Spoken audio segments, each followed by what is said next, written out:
ಅದು ಮೋದಿಯವರ ಪೂರ್ವಜನದ ಪುಣ್ಯ ಇರಬಹುದು.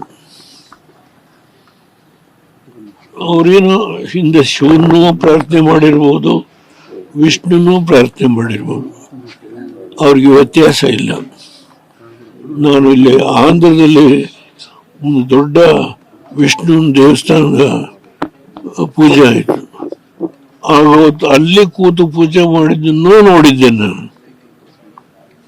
ಅಲ್ಲಿ ಶ್ರೀಲಂಕಾಕ್ಕೆ ಹೋಗ್ಬೇಕಾದ್ರೆ ರಾಮ ಅಲ್ಲಿ ಹೋಗಿ ಏನು ಪೂಜೆ ಮಾಡ್ದ, ಅಲ್ಲಿ ಹೋಗಿ ಸಮುದ್ರದ ಸ್ನಾನ ಮಾಡಿ ರಾಮ ಶಿವನ ಪೂಜೆ ಮಾಡಿದ ಅಲ್ಲಿ. ಅದಕ್ಕೆ ರಾಮೇಶ್ವರ ಅಂತ ಹೇಳಿದೆ. ಅದರಿಂದ ಶಿವ ವಿಷ್ಣು ಯಾವುದು ಮೋದಿಯವರಲ್ಲಿ ಭೇದ ಇದೆ ಅನ್ನೋದನ್ನ ನಾನಂತೂ ಕಾಣ್ತಾ ಇಲ್ಲ. ಅವರು ಯಾವುದೋ ಹಿಂದಿನ ದಿನದಲ್ಲಿ ಒಬ್ಬ ದೊಡ್ಡ ದೈವಭಕ್ತನಾಗಿ ಅವರ ಜನ್ಮ ತಾಳಿದ್ದಾರೆ ಅಂತ ನನ್ನ ಭಾವನೆ. ಅದರಿಂದ ಈ ಸಂದರ್ಭದಲ್ಲಿ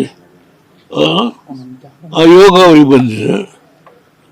11 ದಿನದ ವ್ರತ ಮಾಡಿ ಎಲ್ಲ ಕಡೆ ಸುತ್ತಾಡಿ ಆಂಧ್ರದಲ್ಲಿ ವೀರಭದ್ರ ದೇವಸ್ಥಾನ, ಹೀಗೆ ಅಲ್ಲಿ 40 ಬಾವಿಗಳ ನೀರನ್ನ ರಾಮೇಶ್ವರದಲ್ಲಿ ತಗೊಂಡು ಆ ತಣ್ಣೀರಿನಲ್ಲಿ ಸ್ನಾನ ಮಾಡಿ, ಇದು ತುಂಬಾ ವಿಶೇಷ. ಇದು ನಾನು ಯಾರನ್ನೂ ಹೊಗಳಬಟ್ಟಲ್ಲ. ಅಲ್ಲಿ ನಾನು ದೈವದಲ್ಲಿ ನಂಬಿಕೆ ಇಟ್ಕೊಂಡಿದ್ದೀನಿ. ಒಂದಿನ ವ್ರತ ಮಾಡ್ತೀನಿ. ಅದರಿಂದ 11 ದಿನದ ವ್ರತ, ಇಷ್ಟೆಲ್ಲ ಇಷ್ಟು ಕಾರ್ಯಕ್ರಮಗಳು, ಎಲ್ಲ ಕಡೆ ಕೂತ್ಕೊಳ್ಳೋದಿಲ್ಲ, ಕಾರ್ಯಕ್ರಮಗಳನ್ನು ಮಾಡ್ತಾರೆ. ಒಂದು ಕಡೆಗೆ ಪಂಚವಟಿಯಿಂದ 11 ದಿನದ ವ್ರತನೂ ಮಾಡ್ಕೊಂಡ್ಬಂದ್ರು.